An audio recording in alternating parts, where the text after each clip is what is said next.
conectarnos un domingo más. Te animamos a que hagas de tu casa un lugar de adoración y a que cantes junto con nosotros. Caminaré por el fuego y por la oscuridad.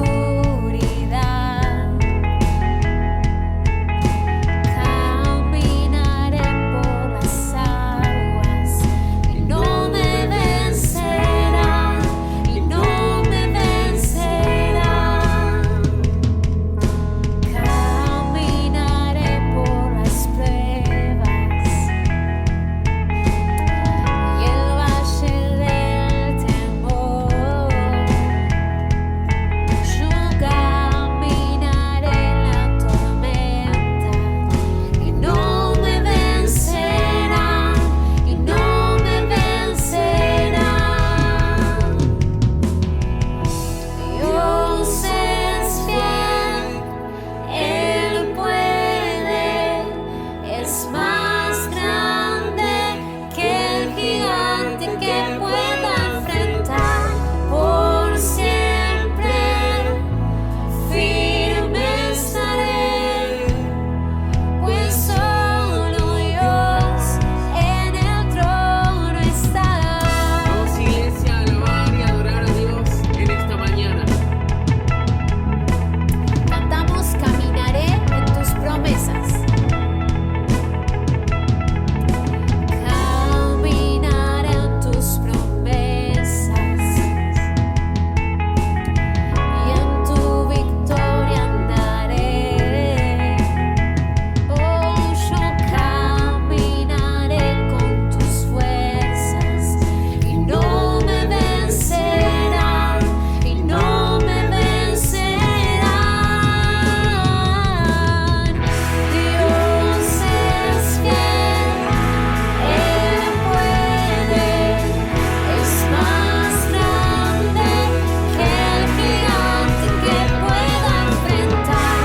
Por siempre firme estaré, pues solo Dios en el trono está. Glorioso, victorioso, soberano Dios en el trono está. Infinito, magnífico,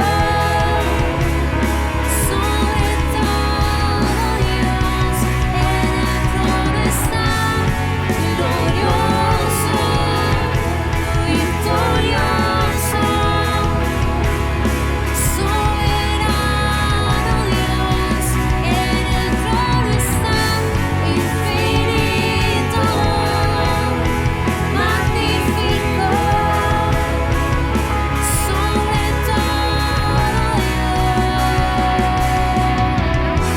Dios es fiel, Él puede, es más grande que el gigante que pueda enfrentar. Por siempre firme estaré, pues solo Dios en el trono está. Dios es fiel, Él puede, es más grande que el gigante que pueda enfrentar. Por siempre firme estaré, pues solo Dios en el trono está. Dios es fiel, Él puede, es más grande que el gigante que pueda enfrentar.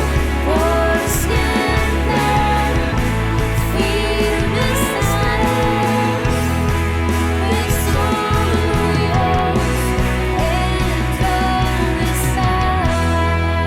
Dios, hoy oramos y creemos que vos sos más grande que cualquier cosa que podemos enfrentar. Hoy oramos, Señor, en el nombre de Jesús, que eso se convierta en una realidad para nosotros y que comencemos a declarar que vos sos más grande que cualquier situación, Señor. Realmente queremos creerlo. Tú estás en el trono, Dios, te adoramos. No te distraigas, iglesia, no te distraigas y seguí adorando al Dios, al soberano Rey. Tú estás sentado en el trono, Dios, te adoramos solo a ti. Amén, Dios. Te damos gracias y hoy queremos seguir alabándote y adorándote. Así que, iglesia, te animo a que sigamos juntos cantando.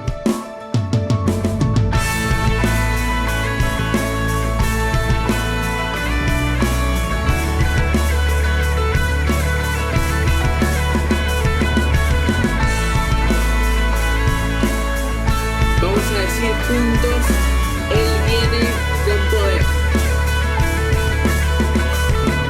Él viene con poder y todo reino lo verá. Cadenas romperá y viene con autoridad. ¿Quién como el Señor, Dios fuerte? Él es el león, león de Judá. Él tiene el poder para liberar. Todos se postrarán ante ti. Él es el Cordero, Cordero inmolado. Su sangre en la cruz borró mi pecado. Todos se postrarán ante el Cordero y el León. Todos se postrarán ante ti.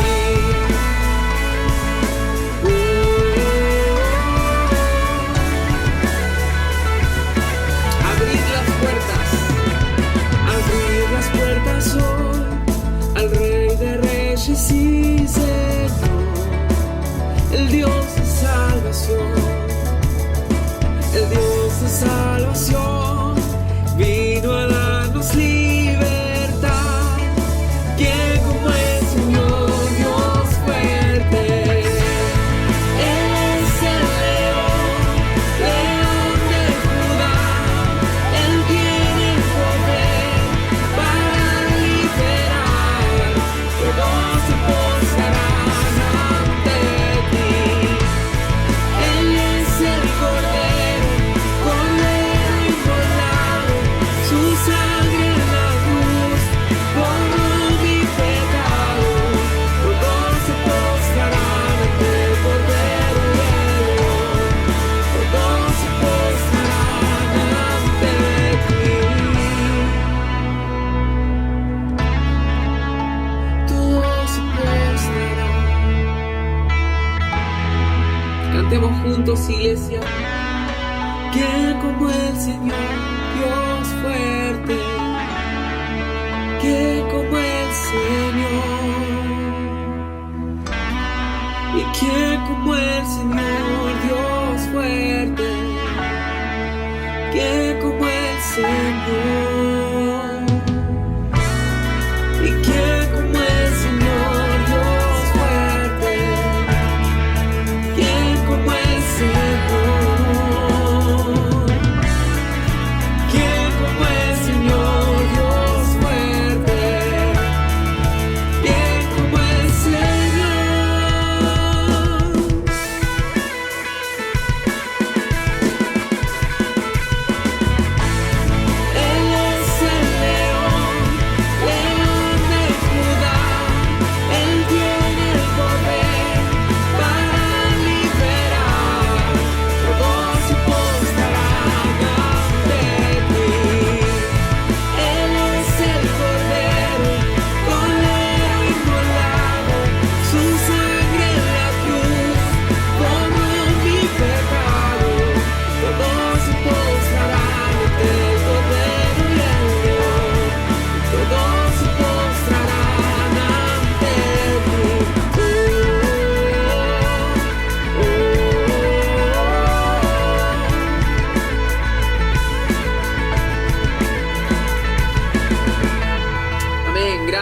Señor. Gracias, Dios, realmente te damos porque podemos alabarte y podemos adorarte. Y vamos a seguir cantando. Dice el Salmo 9: quiero alabarte, Señor, con todo el corazón y contar todas tus maravillas. Que esto sea real en esta mañana, iglesia, que podamos alabar con todo lo que somos. Mi Dios, Redentor, mi Rey, Consolador, a ti todo el honor. Tú eres paz a mi ser, la luz en mi amanecer, a ti todo el honor. Tú eres mi todo, cantaré con todo el corazón, cantaré con todo lo que soy, cantaré por siempre mi Señor. Que tú eres mi todo, cantaré con todo el corazón, cantaré con todo lo que soy, cantaré por siempre mi Señor. Que tú eres mi todo. Vamos, iglesia, a alabar, cantar, adorar a Dios junto con nosotros.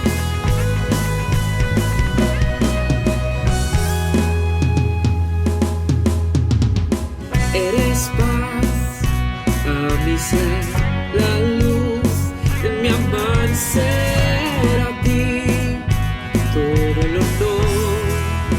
Tú eres mi todo, cantaré con todo el corazón, cantaré con todo lo que soy, cantaré por siempre a mi Señor.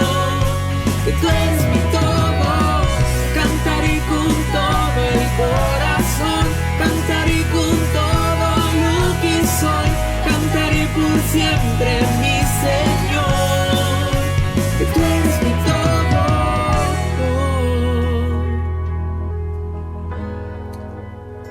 Yo cantaré.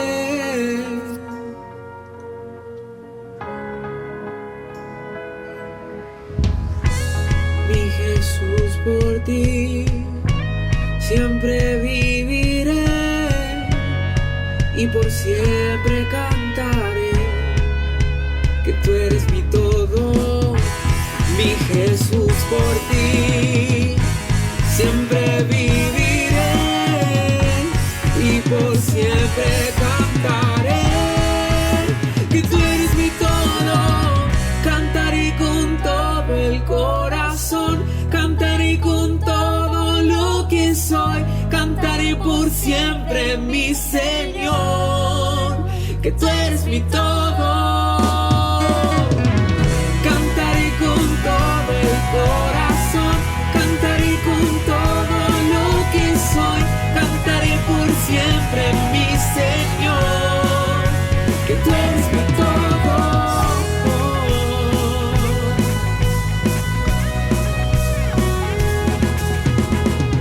Te damos gracias, Dios, por tu presencia. Gracias porque podemos adorarte y alabarte, Señor. Sé exaltado. Vamos a seguir cantando y adorando a Dios. Fuiste el verbo en el principio, unigénito de Dios, el misterio de tu gloria, revelado en tu amor. Cuán hermoso su nombre es, cuán hermoso su nombre es, el nombre de Jesús, mi Rey.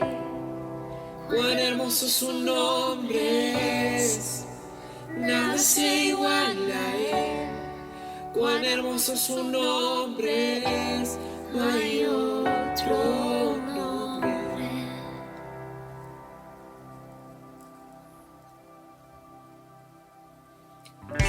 Dejaste el cielo por salvarme, me viniste a rescatar.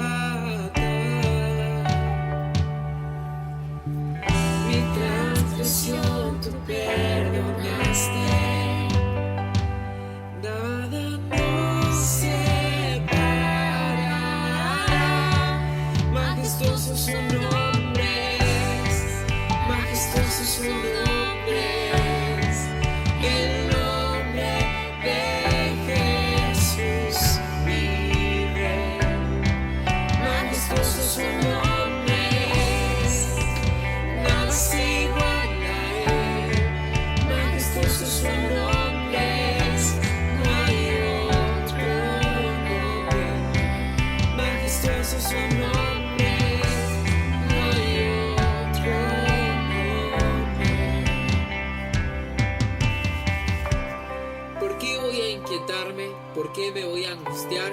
En Dios pondré mi esperanza y todavía lo alabaré. Iglesia, hoy quiero compartirte esto, que podamos adorar y alabar a Dios. Quizás te encontrás con dificultades, sin esperanza, te encontrás afligido, pero en el nombre de Jesús cobra ánimo, nombre sobre todo nombre. Alabá y adorá a Dios de la mejor forma. Levantá tus manos en medio de tu hogar, comenzá a levantar tu oración, que este sea un momento donde encontremos una vez más el corazón de Dios.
Preparados para llegar a la meta, y está basado en el libro de Hebreos, en el capítulo 10, un precioso capítulo de esa hermosa carta escrita por alguien que no se presenta. No sabemos quién fue el que escribió esta carta, no está dicho dentro de la carta. Algunos sostienen que ha sido el apóstol Pablo, otros sostienen que fue otro autor, pero lo importante es que es una carta preciosa que Dios ha permitido que llegue a nuestras manos para poder ser instruido y para poder ser dirigidos en la palabra de Dios. El mensaje de esta mañana tiene el propósito de prepararnos para los tiempos que estamos viviendo, pero especialmente prepararnos para los tiempos que probablemente vendrán. Esta es la palabra de Dios para todo creyente en todo tiempo y en todo lugar que tenga que vivir bajo alguna clase de opresión, de persecución, de desprecio o de situación incómoda por causa de su fe. Creo que se acercan tiempos diferentes, tal vez tiempos complicados, donde la fe de cada uno de nosotros será puesta a prueba.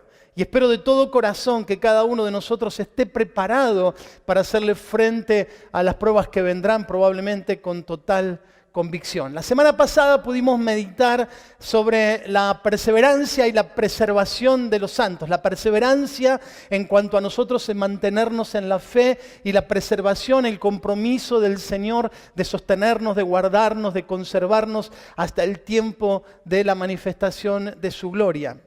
el mensaje de esta mañana, quiero resaltar algunos ítems o algunos puntos que son sumamente importantes. A ver si los tenemos por ahí, si no los voy diciendo. Primero, prepararnos para la carrera que tenemos por delante. Saben que la figura de la carrera, la figura de estar en un lugar donde vamos corriendo, es una figura muy utilizada especialmente por el apóstol Pablo. Lo segundo es prepararnos para sortear las pruebas que puedan llegar a venir con gozo y alegría y no con tristeza. Lo tercero es asegurar nuestro fundamento. ¿Dónde está colocada nuestra fe? ¿Cuáles son nuestros fundamentos de fe? Lo cuarto es recordar cuáles son las cosas que realmente valen la pena en esta vida y no estar tratando de entenderlo. Y lo último, lo quinto, es entender que todo tiene un final que muchas veces da comienzo a lo mejor. Así que hoy veremos cómo podemos seguir adelante aunque las circunstancias nos griten de mil maneras que abandonemos la carrera. Todos necesitamos tener seguridad en la vida. Nuestra estructura emocional, nuestra estructura física, espiritual, necesita tener firmeza, seguridades. Necesitamos creer que habrá cosas que nunca cambiarán. Necesitamos saber de que el sol estará allí de nuevo mañana, que cuando me levanto de la cama el piso no se va a mover, que el trabajo no va a cambiar, que la familia siempre será igual, que los que amamos siempre estarán con nosotros. Son seguridades que necesitamos en la vida. Por eso la generación de inseguridades o el estar viviendo en inseguridades, en inestabilidad o en incertidumbre nos vuelve frágiles, nos genera temor, nos hace mucho más vulnerables.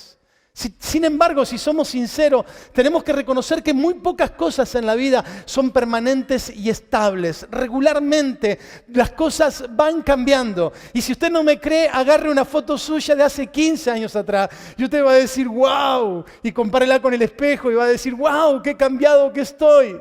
A veces son cosas pequeñas que se dan solo por el orden natural de las cosas, pero a veces los cambios son grandes, son bruscos y no nos agarra no preparados para poder hacerle frente. Sé que esto no nos gusta demasiado, pensar en cambios, pensar en que las cosas tal vez cambien de curso es incómodo, es movilizante y no nos gusta demasiado, pero probablemente así sean las cosas.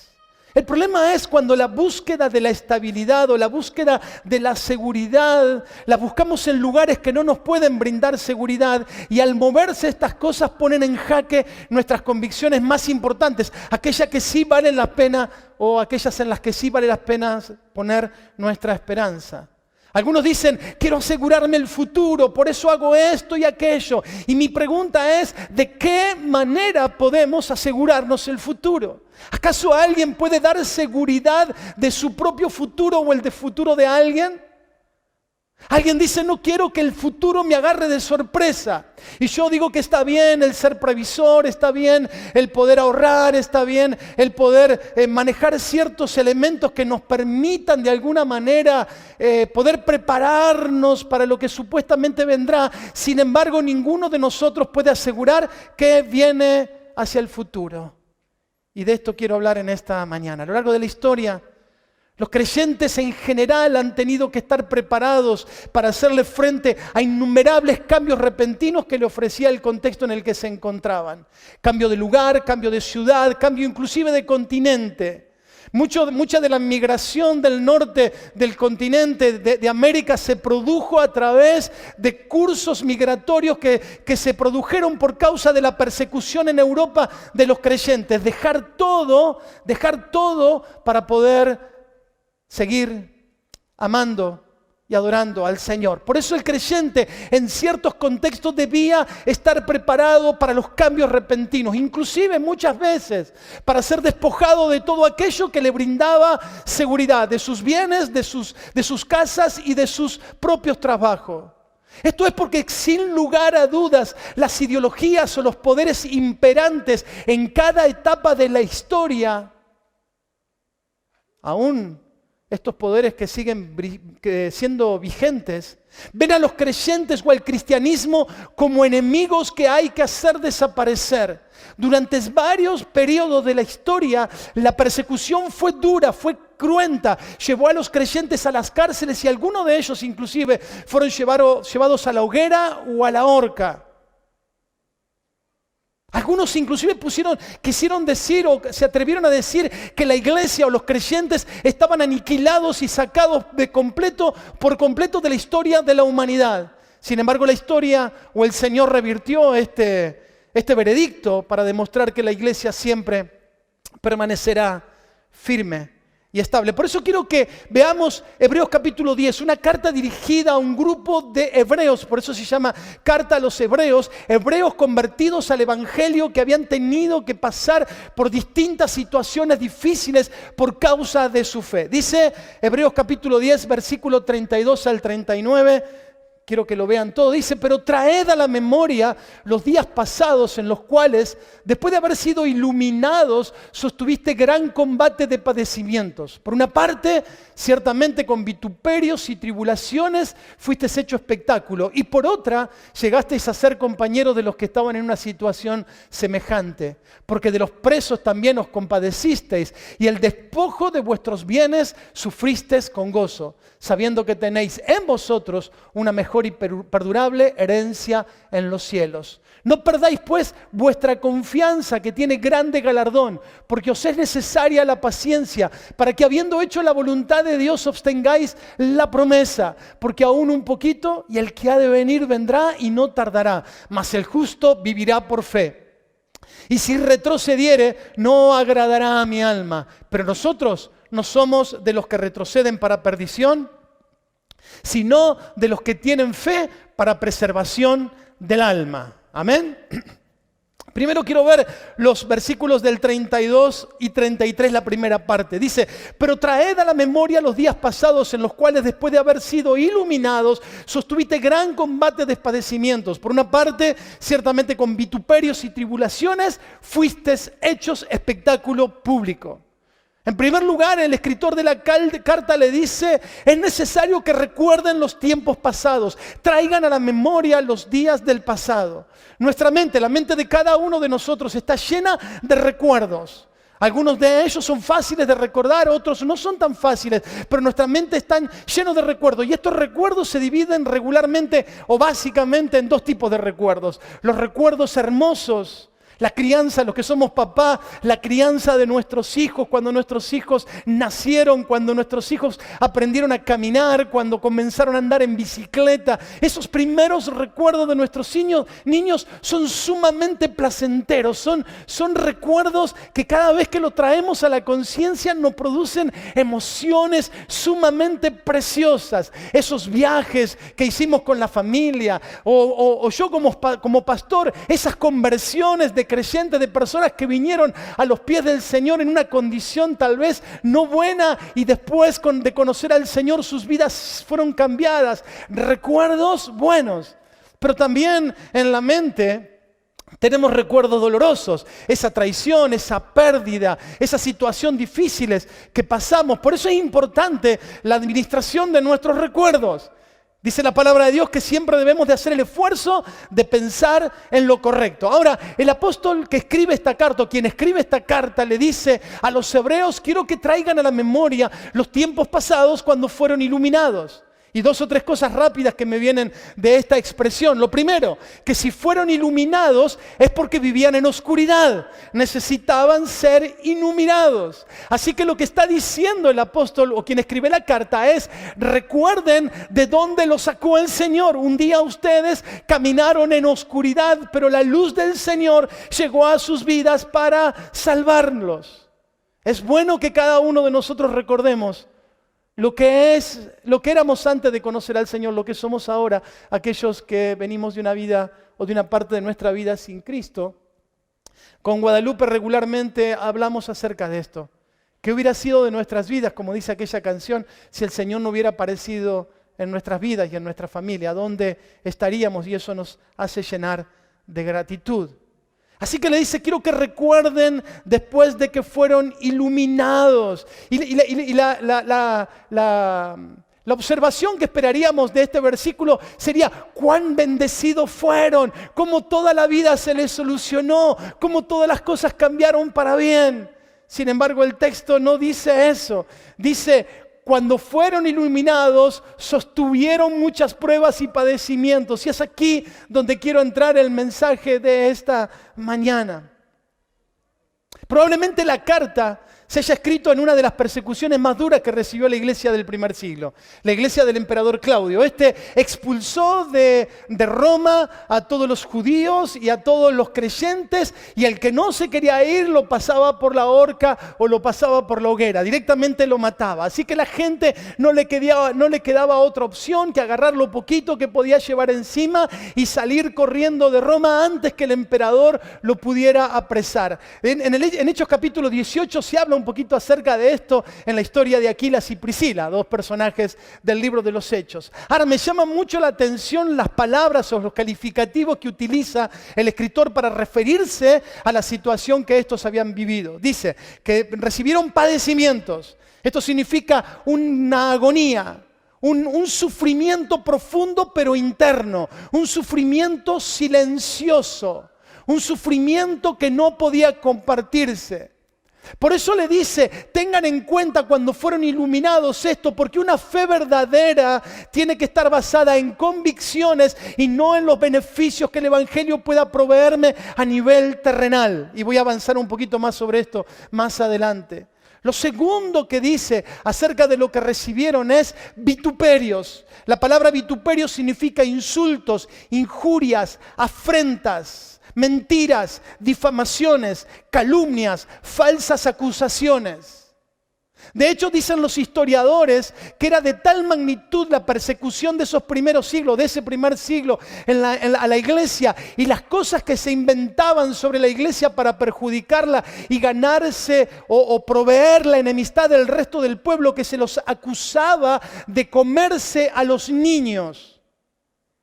Imagínense. Ellos decían que cuando se celebraba la cena del Señor, recordando aquel texto, este es mi cuerpo y esta es mi sangre que será derramada por vosotros, ellos decían que lo que se estaba haciendo era un culto o un ritual de canibalismo, con el propósito de difamar la iglesia y que el pueblo sintiera repulsión y asco por ellos. Quiero que piensen esto. Porque de muchas maneras la iglesia en este tiempo está recibiendo el castigo, el azote y la persecución de los que no creen en el Señor y tratan de levantar falsas acusaciones en contra de la iglesia. Por ejemplo, se dice que por causa de que nosotros nos oponemos al aborto o la despenalización del aborto, dice que en vez de ser pro vida, somos pro muerte porque nosotros estamos de acuerdo en que las mujeres mueran en los lugares clandestinos de aborto. O cuando nosotros decimos de que el matrimonio es para ser concebido entre un hombre y una mujer, nos acusan de homofóbicos y de tener fobia en contra del mundo homosexual. Mentiras y calumnias con el propósito de ganar la enemistad o de conquistar la enemistad de aquellos que no creen en Dios en contra del pueblo del Señor. No está lejos de nosotros, está bastante cerca. Lo segundo o lo tercero que dice que sufrieron después de haber creído son tribulaciones. Las tribulaciones es una palabra que significa encierro. Encierro, el sentimiento interno de que no hay una salida, no hay manera de escapar de esta situación, no hay opciones para escoger, no hay una salida. Eso significa la palabra tribulación. Y lo tercero, dice que fueron hechos espectáculo público. En el caso de ellos, esto se cumplió literalmente porque algunos de estos creyentes o de los que ellos conocían fueron llevados al Coliseo romano para hacer un entretenimiento del pueblo. Y hay bastante en la historia acerca de esto. Pero también puede significar literalmente el texto ridiculizar, exponer públicamente a alguien, burlarse de esa persona, hacer bromas públicas sobre su fe, lo que hoy se llamaría acoso o bullying. Para contextualizar este pasaje y darnos cuenta de que no se trata solamente de lo que le ocurría a aquellos creyentes del primer siglo, voy a dar algunos datos sumamente importantes que quiero que preste atención.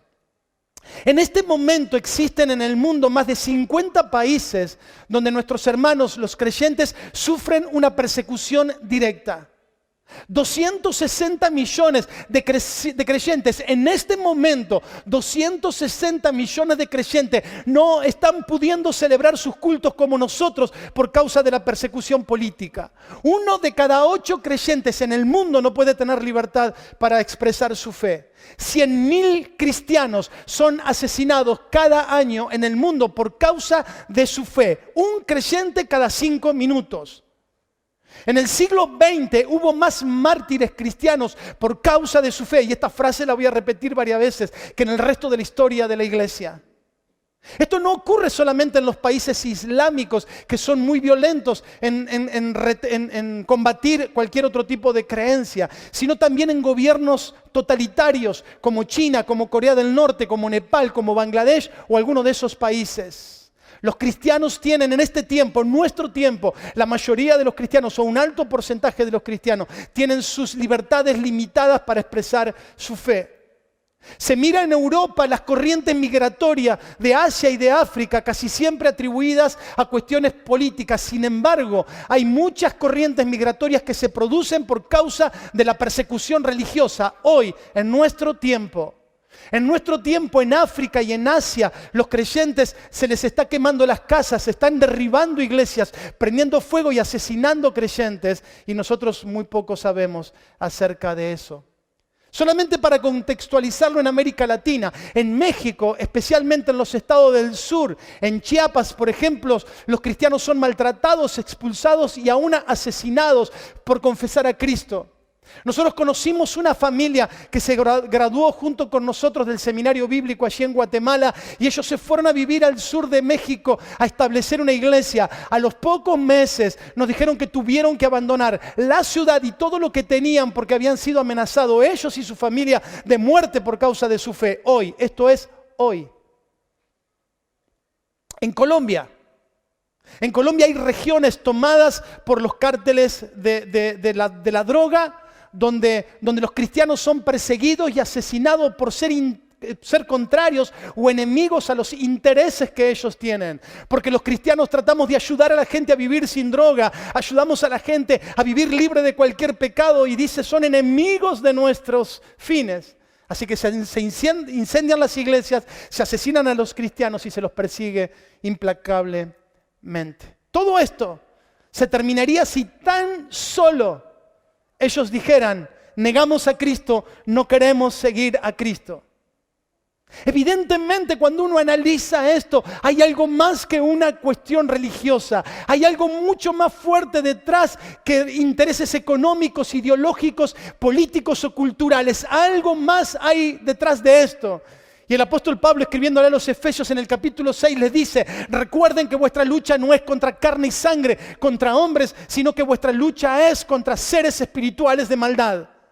Nosotros creemos que nuestra lucha espiritual no es ideológica, no es política, no es económica. Nuestra lucha es espiritual, aunque esto involucre todo el resto de las cosas. Alguien puede decir, bueno, Marcelo, pero en nuestro contexto no estamos viviendo eso, por lo menos todavía. Ciertamente quizás no de la manera que he dicho anteriormente, pero indudablemente la persecución está en proceso en nuestro medio.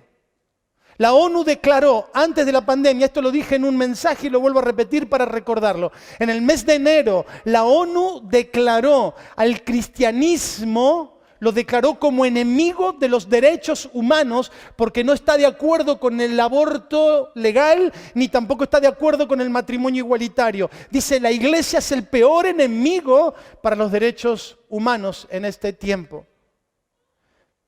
Por lo tanto, es sabido que la iglesia en los próximos años será difamada, perseguida e inclusive infiltrada por enemigos del evangelio con tal de desacreditar su lugar en el mundo. Ayer me quedé sorprendido, estábamos haciendo un ratito de zapping en la televisión y vi una propaganda de National Geographic o algo parecido. ¿Alguien la vio la propaganda? Yo le voy a decir de qué se trata. El sábado 27 de junio, el sábado 27, desde las 12 horas y hasta las 22 horas, este canal de televisión supuestamente educativo tendrá una programación de 10 horas especialmente dedicada al orgullo gay y a la comunidad LGTBI. Como no pueden hacer la marcha que hacen todos los años, Nat Gee hará un día especial de proclamación y de defensa de estas ideologías. Eso es un ataque directo a la familia, es un ataque directo a nuestra fe. Si nosotros dijéramos, necesitamos hacer 10 horas de oración, necesitamos hacer 10 horas de predicación de la palabra, necesitamos hablarle a este mundo que necesita de Dios, ¿qué canal de televisión nos recibiría? Las leyes que en nuestro país hoy se están promulgando están tratando de obstaculizar la predicación del Evangelio. No sé quién vio la noticia de lo que ocurrió en Santa Fe, en San Lorenzo. Creo que algunos lo vieron. Pero en la provincia de Santa Fe autorizaron abrir los restaurantes y con las medidas de distanciamiento y prohibieron hacer reuniones en las iglesias. Habrán visto la nota, un pastor lo que hizo, genial, yo lo aplaudo de pie. Agarró dentro del templo de la iglesia y puso mesitas y filmó y dijo, vamos a funcionar como iglesia sentados como si estuviéramos en un restaurante. Porque es más fácil ser restaurante que ser iglesia. Y el pastor se puso un moñito y una bandeja y iba dando tratados en las mesas y compartiendo el evangelio. Una genialidad. Una genialidad. Ahora, esto no está lejos de nosotros. El abordaje de las noticias que tienen los medios de comunicación sobre un tema y sobre otro tema denota una enemistad y una persecución que uno tiene que leer entre líneas y ser muy cuidadoso. La semana pasada un hermano me comentó, dice, ¿viste la noticia que apareció en Telefe sobre la reunión que se hizo en Resistencia Chaco, la autoiglesia? Y cómo Telefe le dedicó 11 minutos para desacreditar esa actividad y para pegarle por todos los lados donde encontró espacio para pegarle a la iglesia. Y me mostró la nota, yo no la había leído, me mostró la nota. Y dije, qué extraño, porque es el mismo periodista que había hablado de una manera tan maravillosa del autocine de Merlo. Quiero que mire la nota, no sé si estará lista, quiero que mires, ahí prepararon los chicos de multimedia. Prepararon un poquito, mire. Fue en la ciudad de Merlo. Y esta posibilidad de brindarle a la gente con un montón de recaudos y en sus vehículos la posibilidad de divertirse un poco, de salir a disfrutar en familia. Queríamos estar con vos, Fabián, con usted, Fabián, para que nos cuente un poco esta iniciativa que celebramos, ¿no? Está bueno que en otros lugares se pueda empezar a abrir. Le mando un abrazo y gracias. Plena pandemia, ¿estamos en condiciones de semejante encuentro religioso? Mirá, vas a ver una tribuna repleta de gente, Bueno, ahí además de los autos, ¿no? pusieron sillas. No se respeta la distancia social. Mirá Fíjate que- vos, Mirá muchos que- que ni siquiera tenían barbijo. Los autitos perfectos, hasta acá suponete que esta gente Es cumple. que si fuera Eso solo está en bien. autos, como el Pero autocine... mirá, toda esta gente. Ese es el No, problema. Bien y del otro lado había más. Y del otro lado, claro. Mirá, digo, está bien, algunos con barbijo, otros no, pero digo, están pegados. Bueno, si hay algo que tienen los medios de comunicación es la capacidad de sostener o construir un argumento, inclusive negando las imágenes que se están... O sea, vos estás viendo un perro y ellos te dicen, ¿te das cuenta el gato que hay acá en la televisión? Y si uno no se da cuenta de que lo que te están vendiendo es perro por gato, o gato por liebre, dirían en mi época, vos te comés de que te dan...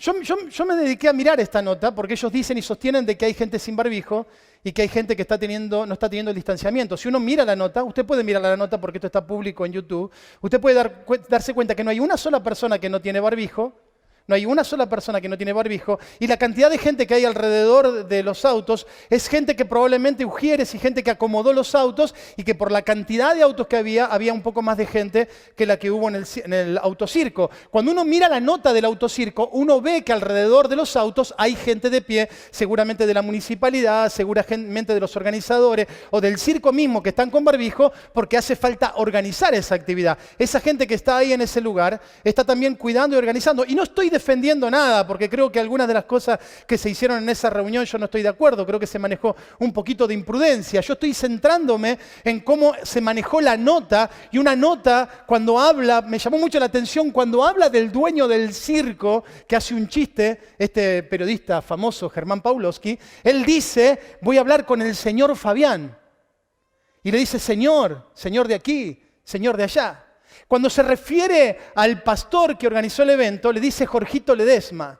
A ver qué tiene para decir ahora Jorgito Ledesma de esta actividad. Búsquelo y véalo de la manera despreciativa y de la manera humillante que trata de hablar de este pastor. Como decía, no hay una sola persona sin barbijo. Ustedes pueden certificarlo ellos. Ellos aseguran de que hay gente sin barbijo. El periodista se refiere al dueño del circo como el señor Fabián, mientras con el pastor se refiere como Jorgito Ledesma. En un contexto, el circo o el autocirco es una genial idea. En otro contexto es un delito. De hecho, el pastor fue imputado por desobedecer el protocolo cuando tenía la autorización del gobernador de la provincia y la autorización del intendente de la ciudad de Resistencia. ¿Qué te estoy diciendo con esto, mi hermano? ¿Qué te estoy diciendo con esto? No quiero generar ninguna clase de emoción. Lo que estoy diciendo es lo que dije al principio. Necesitamos madurar en nuestra vida de fe de tal manera que venga lo que venga sobre la iglesia y sobre nuestras vidas, podamos sostener nuestra fe en medio de la persecución que probablemente se levantará contra los verdaderos creyentes. Dice el texto que hemos leído en la segunda parte del versículo 33. Dice, por un lado recibiste y fuiste iluminados el día que fuiste iluminado, pero por otra parte, dice, y recibiste padecimiento y persecución y todo lo demás, lo que dije antes. Dice, pero por otra parte llegasteis a ser compañeros de los que estaban en una situación semejante, porque de los presos os compadecisteis, y el despojo de vuestros bienes sufriste con gozo, sabiendo que tenéis en vosotros una mejor y perdurable herencia en los cielos. Compañeros de aquellos que padecían lo mismo que ellos. El paganismo trata de dejarnos dentro de los templos, cuando la fe verdadera debe demostrarse siempre fuera de los templos. El paganismo nos dice, ustedes ocúpense de las cuestiones religiosas que nosotros nos ocupamos, de las cuestiones morales, de las cuestiones económicas, de las cuestiones políticas. Pero cuando una iglesia basada en sus valores y en sus principios puede decir no al aborto, no a la explotación laboral, no a la injusticia, no a la perversión sexual, sí a la familia, sí a la educación de los niños, se convierte indudablemente e inevitablemente en enemiga del sistema, y por eso la iglesia indudablemente será perseguida. Ahora, lamentablemente no todos los que van a una iglesia comprenden la profundidad de lo que estoy diciendo. Porque hay personas que son creyentes y que dicen amar a Dios, y por ejemplo cuando se hace una marcha pro vida se quedan en su casa tomando mate sin medir la grandeza de lo que estamos haciendo. O cuando alguien habla determinada cosa que va en contra de su valor, prefiere guardar silencio antes de exponerse a la burla y la humillación como estos que recibieron aquí en esta carta. Dice que esta gente no solamente se preocupó por salvarse ellos, sino se compadecieron de los que estaban en la cárcel, en una situación semejante a la de ellos. Se preocuparon por las desgracias que otros estaban viviendo. Dice que además de esto, sufrieron con gozo la pérdida de sus bienes. ¡Wow! Esto es muy confrontativo. Es sumamente confrontativo, porque nosotros regularmente vivimos con gozo la adquisición de bienes. Vivimos con gozo cuanto más tenemos. Vivimos con gozo cuando podemos cambiar el auto, cuando podemos agarrar determinado trabajo o determinado presupuesto puede crecer en nuestra casa. Dice que ellos sufrieron con gozo el despojo de sus bienes. Y perdón, voy a hacer un chiste nada más. Usted tómelo como chiste. Pero algunos creyentes ni el celular pueden perder, imagínense perder sus bienes. Si pierde el celular, pierde la vida.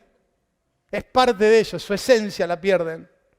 Se largan a llorar y dicen, ¿por qué, Señor, tanta desgracia? Solo el celular perdió, nada más. Qué dura que se hace la vida sin celular. Dice que estos perdieron sus bienes y tuvieron ¿qué cosa? Gozo. Gozo. Porque ellos sabían que lo que les esperaba en la eternidad no tiene comparación con lo que podían perder aquí en la tierra.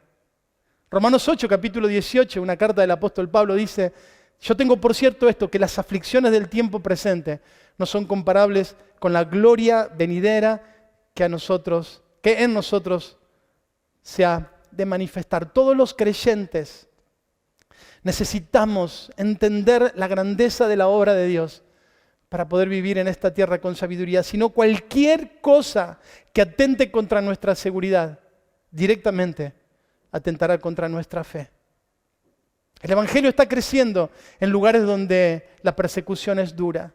Me llamó la atención y tal vez lo extienda en algún mensaje, pero uno de los milagros que está ocurriendo en este tiempo, en el mundo islámico especialmente, es la aparición milagrosa del Señor Jesucristo en sueños. Muchos creyentes se están convirtiendo en los países islámicos, pero también en China, en Nepal, en Bangladesh, a través de sueños donde el Señor se les aparece. Aquí tenemos un hermano en nuestra iglesia que ha estado en el norte de África y él podría dar fe acerca de esto, acerca de lo dura que es la persecución en estos países, como Marruecos, por ejemplo. Y sin embargo, Dios está manifestando su gracia a través de eventos increíbles.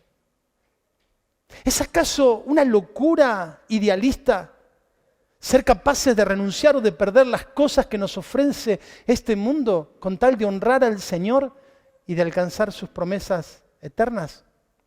Jim Elliot, quien fue asesinado por los indios Aucas en Ecuador allá por el año 1950, dijo lo siguiente: no es tonto aquel que pierde lo que no puede retener por ganar aquello que nunca jamás podrá perder. Fue asesinado por causa de predicar el Evangelio, siendo apenas un jovencito de alrededor de 30 años. Pero hoy él está disfrutando lo que con sus fuerzas no hubiera podido ganar. 5 hombres fueron asesinados en las selvas de Ecuador por predicar el Evangelio en aquel evento. Uno de ellos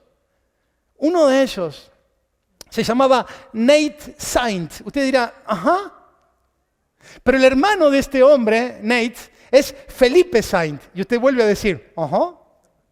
Pero Felipe Saint fue el creador y fundador de la colonia cristiana Valle del Lago, aquí nomás.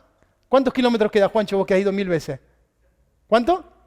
60 kilómetros. Aquí 60 kilómetros del lado de Córdoba hay una colonia cristiana que se llama Valle del Lago, preciosa, ahí a orilla del lago. Ese lugar fue creado o fundado por Felipe Saint, hermano de uno de estos misioneros que fue asesinado en Ecuador. Porque cada uno de los miembros de esta familia entendió que vivir para Dios y tener pérdidas en esta tierra es lo más maravilloso, a pesar de tener pérdidas en esta tierra, es lo más maravilloso que cualquier persona puede aspirar. Por eso le dice al final de este trozo de las Escrituras a los creyentes hebreos: por eso no pierdan vuestra confianza, porque vuestra confianza tiene un gran premio, un gran galardón, porque es necesaria la paciencia para que, habiendo hecho la voluntad de Dios, obtengan la promesa o el premio. Porque aún un poquito y el que ha de venir vendrá y no tardará, mas el justo por la fe vivirá. Y si retrocediere, no agradará a mi alma. Pero nosotros no somos de los que retroceden para perdición, sino de los que tienen fe para preservación del alma. Voy terminando el mensaje, Ale, ya estamos casi terminando. 2 o 3 cosas que quiero decirte en este mensaje. Tal vez vengan momentos difíciles y como vimos la semana pasada, la semilla del Evangelio ha sido sembrada en cada uno de nuestros corazones. Y el resultado de esa semilla que ha sido sembrada se da en medio de las pruebas. La veracidad de la tierra en la cual ha sido sembrada la semilla del Evangelio se da en medio de las pruebas. Certifica la prueba si nosotros hemos creído de verdad o no. Por eso le dice el escritor de esta carta a estos hombres: han padecido tanto, han sufrido tanto, que ¿qué más les puede pasar? Sigan adelante, no bajen los brazos, sigan adelante, porque no es tiempo de bajar los brazos, es tiempo de seguir adelante. Si las pérdidas del pasado las sufrieron con gozo, con mucho más gozo recibirán las recompensas eternas. Tengan paciencia, pero tengan paciencia siendo obedientes para que al final del camino puedan obtener la promesa. Y a mí me encanta esta frase que utiliza el escritor de Hebreos. Regularmente apela a la escatología, a los eventos finales, para poder recordarnos la grandeza de la obra del Señor. Él dice, porque el que ha de venir vendrá, falta poquito. El que ha de venir vendrá. Y cuando leía este texto, me acordé de lo que dice Apocalipsis capítulo 22, versículo 12. Al final de la Biblia, en la última página, los últimos renglones de la Biblia dicen, he aquí yo vengo pronto, y mi galardón o mi recompensa conmigo, para recompensar a cada uno según haya sido su obra. Y termina el escritor de Hebreos en este capítulo 10 diciendo, porque nosotros no somos de los que retroceden para atrás para perdición y para tomar impulso, dicen por ahí, sino de los que siguen adelante para preservación del alma. No es fácil la vida cristiana, lo he dicho muchas veces y lo vuelvo a repetir. La verdadera vida cristiana no es fácil. Sí es fácil la vida religiosa, porque la vida religiosa es solamente cumplir 3, 4 rituales, ir de vez en cuando a una iglesia, salir de la puerta del lugar a donde practicás donde llevas a cabo tu práctica religiosa, y una vez que pasaste la puerta volvés a convertirte en una persona normal, que no se diferencia de nadie más. Pero vivir una verdadera vida cristiana no es fácil. No es fácil. Pero es la vida más maravillosa a la cual puede aspirar cualquier ser humano. Como dije la semana pasada, tengo casi 30 años de creyente, 20 largos. Y hay algo de lo cual estoy seguro. Jamás cambiaría la vida que Dios me ha dado por los 20 y pico años anteriores, lejos de Él. En medio de las dificultades de la vida, retroceder siempre será una opción presentada por Satanás. No vale la pena seguir adelante. Al final, mirá cómo te va en la vida. Si sos creyente, ¿por qué las cosas no te van bien? Pero siempre aparecerá el Espíritu Santo para recordarnos la grandeza de su obra y para recordarnos que Él está dispuesto a darnos las fuerzas que necesitemos para que podamos seguir adelante hasta llegar a la meta. Así que mi hermano, en tiempos de prueba, en tiempos de dificultades, directas, indirectas, presentes por venir, no bajemos los brazos. Afirmemos nuestra fe. Este es tiempo de bonanza todavía. Mirá si no. Estamos en la iglesia, estamos juntos, adoramos al Señor, escuchamos la palabra, tenemos un espacio. Pero tal vez esto un día se acabe. Tal vez un día no tengas oportunidad de estar en un lugar como este. Tal vez, digo yo, no estoy profetizando nada malo. Tal vez no, pero tu fe no te la puede robar nadie. Podrá venir alguien y patear la puerta de tu casa, de mi casa, llevarse lo poco que tengo, inclusive echarme de mi casa. Pero mi fe, nadie me la va a poder robar. Porque es un tesoro que Dios ha puesto en mi corazón para preservación de mi alma. Los que recibieron la carta a los hebreos tenían miles de razones más que suficientes para volver atrás. Pero optaron por mirar al Señor y seguir adelante. Hago algunas aplicaciones y con esto termino. El cristianismo venció siempre al paganismo no por contar con la fuerza o el poder militar, político o lo que fuera, sino que prevaleció a pesar de la violencia dirigida en su contra, porque supo infundir en medio de cualquier situación misericordia, caridad y esperanza.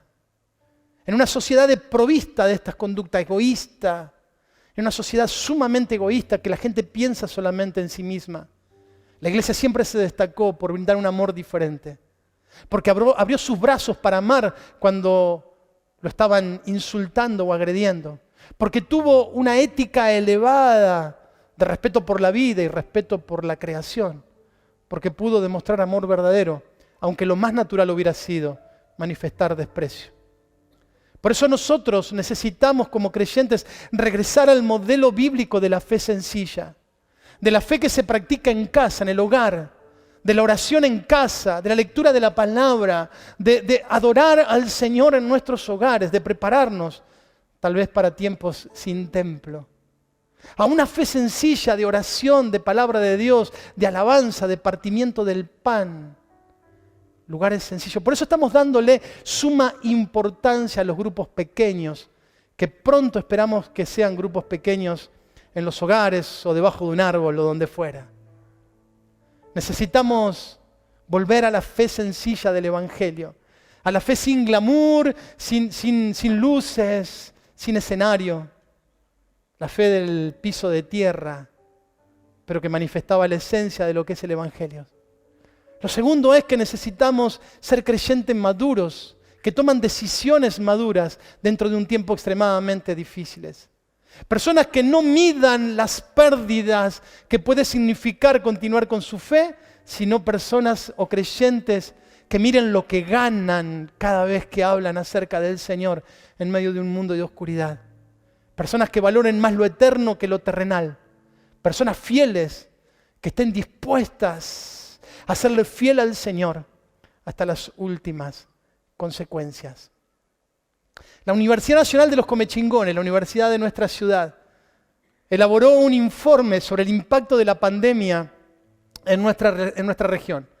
Dice este informe que la misma se realizó entre el 20 y el 31 de mayo. Y esta muestra dio, que se hicieron sobre 920 casos, dio que el 60% de las personas se sienten angustiadas y con miedo. No saben, están turbados y no saben qué es lo que va a pasar con sus vidas, qué es lo que va a pasar hacia el futuro. Están caminando en una nebulosa de oscuridad. Y es ahí donde el Evangelio, abrazando, dando, entregando, ayudando al que no tiene. No la iglesia como institución, la iglesia de casa, la iglesia sencilla, ayudando a su vecino, dándole ánimo al desanimado, dándole una palabra de fe a aquel que está perdido. Es donde se convierte en la luz de este mundo y donde se convierte en una fuerza que no se puede detener. No será el poder del Estado el que detendrá a la iglesia, jamás lo detendrá, porque dice la palabra de Dios que ni siquiera las puertas del infierno podrán contra ella.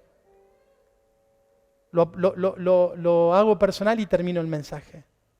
Así que si estás pasando en tu vida por una situación difícil, no dejes de acercarte a uno de nosotros para que podamos acompañarte en tu proceso. No importa lo que sea que estés necesitando o lo que estés pasando en este momento, estamos dispuestos a ayudarte en todo lo que esté a nuestro alcance, porque ese es el amor que la iglesia necesita manifestar. Si sabes de alguien que está pasando por una situación difícil, no dudes en acercarte para manifestar el amor de Dios. Venga lo que venga sobre nuestras vidas, a una costa de perderlo todo, inclusive la vida misma, no abandonemos la carrera, porque la eternidad nos espera. Hay una historia que habla acerca del trasfondo de un himno. Yo tengo un libro de himnos, de 500 himnos de la himnología cristiana de aquellas épocas, la época, desde el himno que cantaron Pablo y Silas allá en la cárcel de Filipos hasta... No, mentira.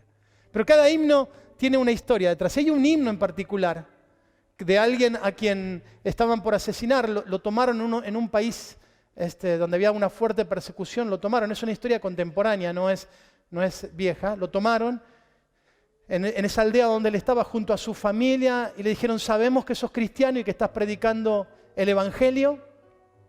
Así que si no negás a Cristo y no te haces de nuestra fe, vamos a matarte a tus hijos, a tu esposa y te vamos a matar a vos. Y este hombre dijo: he decidido seguir a Cristo. Y dice que mataron primero a sus hijos y después mataron a su esposa. Y le dijeron: es la última oportunidad que te damos. Si no negás tu fe, el próximo que va a morir en este lugar vas a ser vos. Y él dijo: he decidido seguir a Cristo, no vuelvo atrás, no vuelvo atrás. Dice que uno de los que estaba ahí presente al escuchar las palabras de este hombre, dispuesto a morir por causa de su fe, fue tan conmovido que se entregó al Señor. Y era el jefe o el líder o el gurú, el chamán de la tribu donde esto había ocurrido, y la conversión de este hombre hizo que toda la tribu se convirtiera al Evangelio, porque difícilmente, o es imposible que alguien esté dispuesto a morir por una mentira. Esto se convirtió en una canción que dice: he decidido seguir a Cristo, no vuelvo atrás, no vuelvo atrás. Así que, ¿qué le parece si se pone de pie y la cantamos juntos? He decidido seguir a Cristo. He decidido seguir a Cristo. He decidido seguir a Cristo. No vuelvo atrás, no vuelvo atrás. La cruz está ante mí. La cruz está ante mí, el mundo atrás quedó. La cruz está ante mí, el mundo atrás quedó. La cruz está ante mí, el mundo atrás quedó. No vuelvo atrás, no vuelvo atrás. Oh, he decidido seguir a Cristo.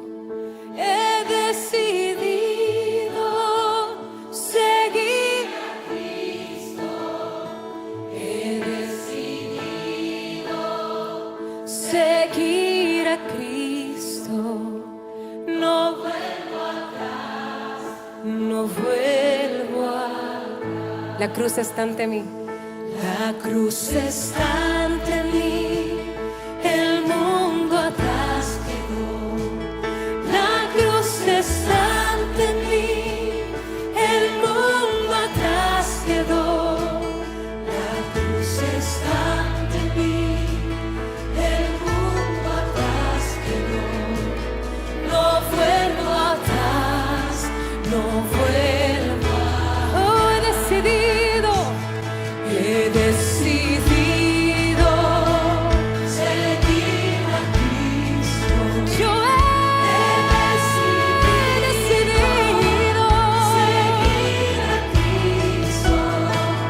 He decidido seguir. He resuelto en mi vida. No vuelvo atrás, no vuelvo atrás. Gracias, Señor, por esta mañana. Nos vamos a casa con gozo y alegría, la seguridad, Señor, de ser tus hijos y de que venga lo que venga. Señor, estamos en tus manos. Nos despedimos de esta tu casa con gozo y alegría, pero no nos despedimos de vos, Señor, porque vos vas con nosotros, estás en casa, estás en cada lugar donde estamos nosotros. Gracias, gracias por poder meditar en tu palabra y poder reafirmar nuestra decisión de fe. A ti sea toda la gloria, la honra y la alabanza en el nombre poderoso de Jesús. Amén, amén y amén.